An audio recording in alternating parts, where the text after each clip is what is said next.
Hello everyone. Now, up till last video, we have finished up with the basic concepts of signals and systems. Now we are going to start today a very important concept in signals and systems that is known as convolution.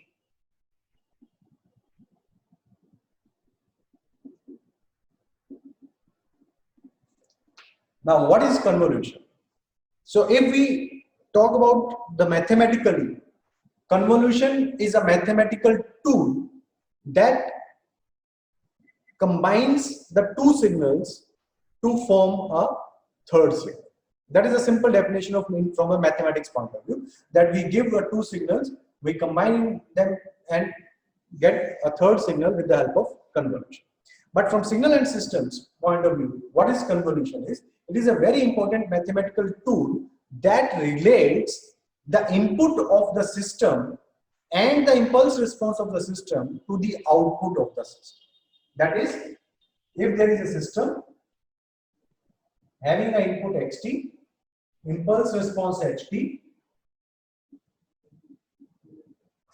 then the output yt, then what is the relationship between these three is that can be obtained with the help of convolution.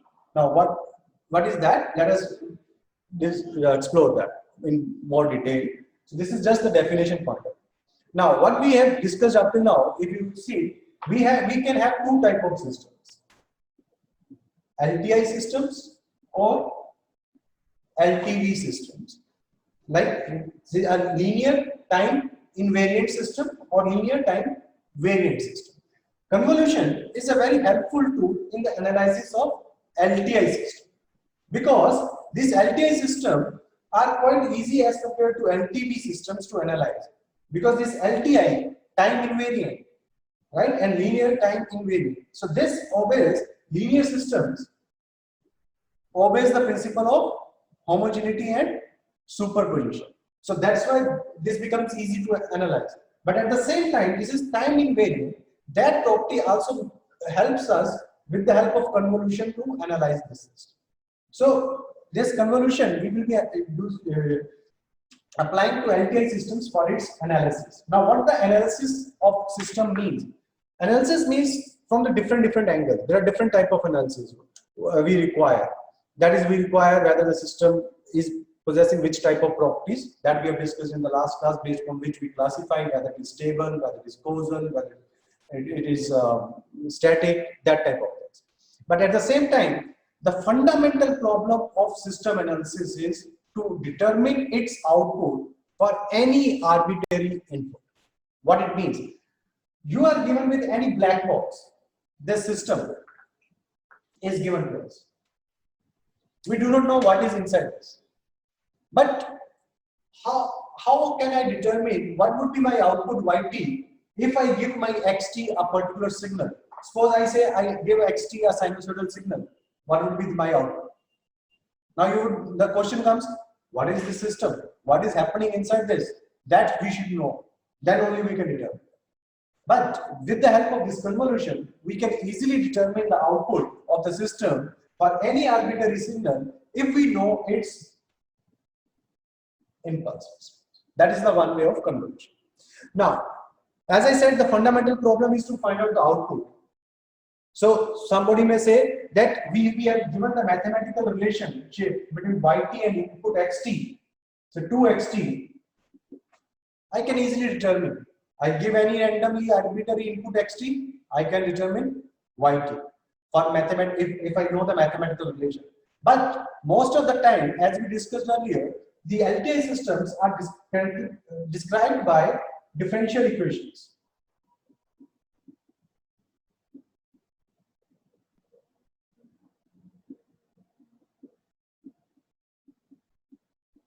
Now, to determine the output for this system, for any randomly input, what we need to do? We need to put the input, solve this differential equation, put the initial conditions, then only we can determine the output. Why? Now, this is second order differential equation. It might be that we can solve a single order or second order differential equation mathematically, pen and paper, easily. But practically, the system might be of nth order.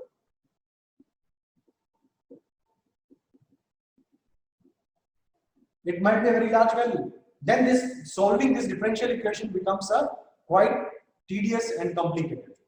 But if at the same time, what we say, the analysis of systems becomes quite easy, the other method is that we can characterize an LTI system in terms of its impulse response. That is what we mean by that. If we know what is the impulse response of system, that is HT, then we can characterize the whole system. That means from its impulse response we can determine whether the system is stable, whether the system is causal, whether the system is having which type of properties, and at the same time we can determine the output for any arbitrary input if we know its impulse response. So that is the thing. Now what is impulse response means? How we define the impulse response, system impulse response. What we say, system impulse response is the output of the system for a unit impulse input at t equal to 0 or n equal to 0 if it is discrete time system. So that means if a system xt is producing the output yt, then for the input del t, that is unit impulse at t equal to 0, this will produce the output ht. So this output is known as the system impulse response, right? And same way in discrete time systems, if it is xn producing yn, then del of n produces the output hn. This output is known as the system impulse response. So that is the basic definition of system impulse response. Now let us see how the convolution helps us to calculate the output. So first we take up convolution integral. There are two things.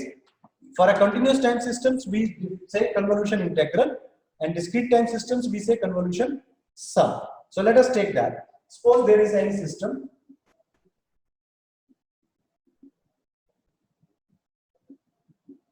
This is continuous time LTI system. Remember. So LTI. So you should remember what is the linear property means, what is time invariant. Right? So how we can calculate that? Let us see this. Firstly, before we actually move to convolution part, what does this LTI system means or behavior will act like? Suppose I give the input x1t, it will give me y1t. I give x2t, it will give me y2t. And from the linearity property, this will be ax1t plus bx2t will give me ay1t plus b1. Right? Now suppose I have, instead of two signals, I have multiple signals. ax1t, a1x1t, a2x2t, different weights, a3x3t, anxnt. So what will happen? The output would be a1y1t plus a2y2t plus so on an y1. So like that, that is the linearity property. So what we can say, sigma ai xit, if I varies from 1 to say capital N, or this we can say capital N, then it will produce the output I equal to 1 to N ai y. So if we know this, that is the simple property. Right now we will be utilizing this to derive the formula for convolution integral. Now let us do that.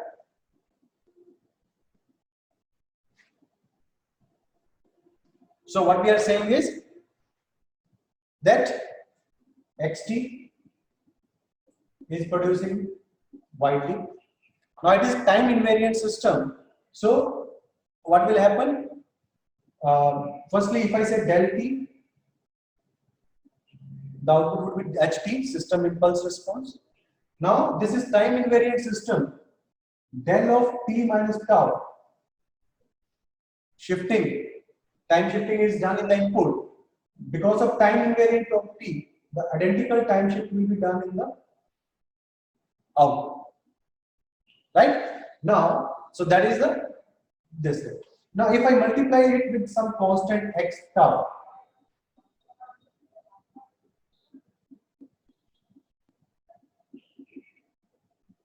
from linearity property, what will happen?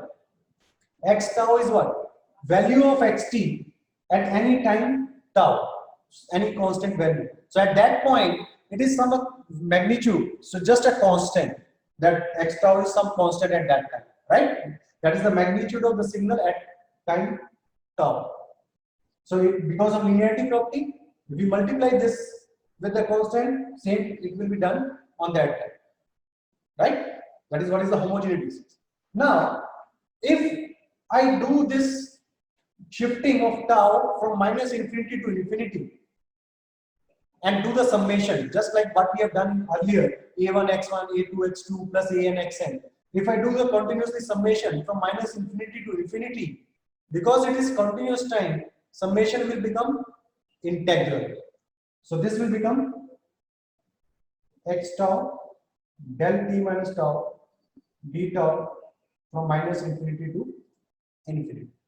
So it is same as what we have written earlier, summation I equal to 1 to n a1 x, ai xn. So this is ai, this is xn, right? So summation becomes integral because it is continuous. So exactly this will produce, I am not writing equal to, this is arrow sign, that is it is producing that. So what it will be? Minus infinity to infinity, x tau h t minus tau d tau, right? So that same sigma sign will come over on this side. So sigma, because continuous, this will become integral. Now if you remember the properties of impulse, what is this? From the properties of impulse, this is x of t can be written as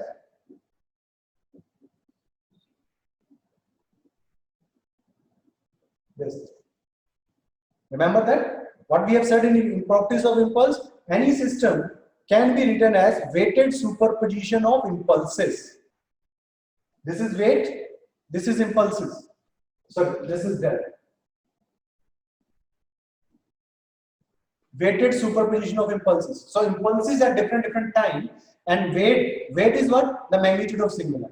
And if we add them, we can represent the whole signal. Like if I say this is my signal, I'm not taking from minus infinity to infinity, just to make you understand by this. This is equivalent to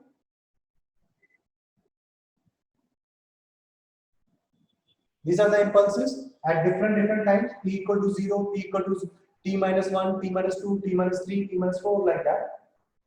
Right? If they are closely packed, continuous, this becomes integral.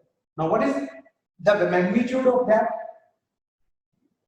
at any impulse where the impulse is there? That is the magnitude of the signal at that point.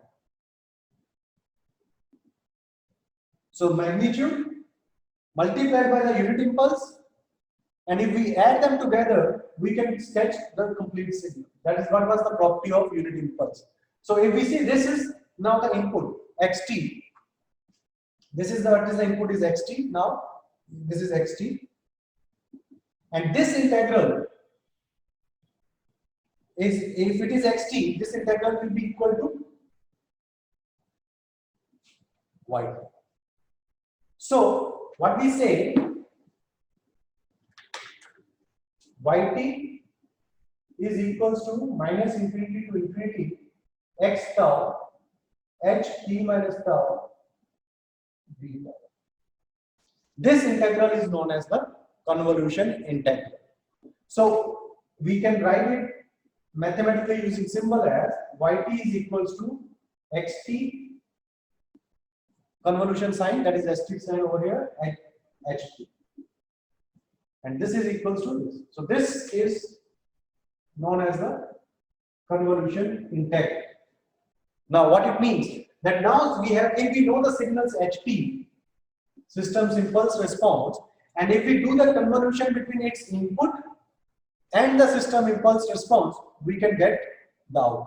So now if we know HT for any arbitrary signal, whatsoever we have, if we do this convolution, we can determine its output. And mathematically, what that convolution means is this. So here, this xt is replaced by some dummy variable x tau, and ht is replaced by h of t minus tau, d tau. If we integrate that, and we can solve it. So that is the mathematical way of finding out the output of any continuous time LTI system using convolution integral. So that is the yt equals to xt convolution with ht.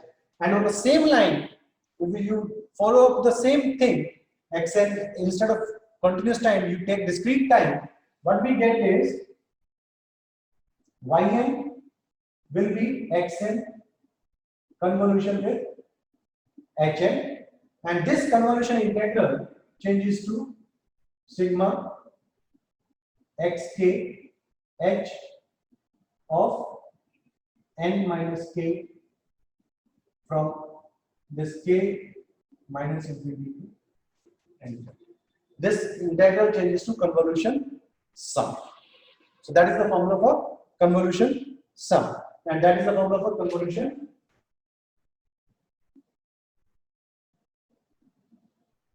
integral. So if we have any system, we know system impulse response, you take any input using this convolution integral. In case of continuous time and system, in case of discrete time system, this convolution sum, we can determine the output yt or yn. So that is all about this convolution, what it is and how it is very useful mathematical tool for the analysis of LTI systems. Now we will stop over here. In the next video, we will take up 1 or 2 questions based on this how we can calculate the convolution between the two signals. Okay. Thank you.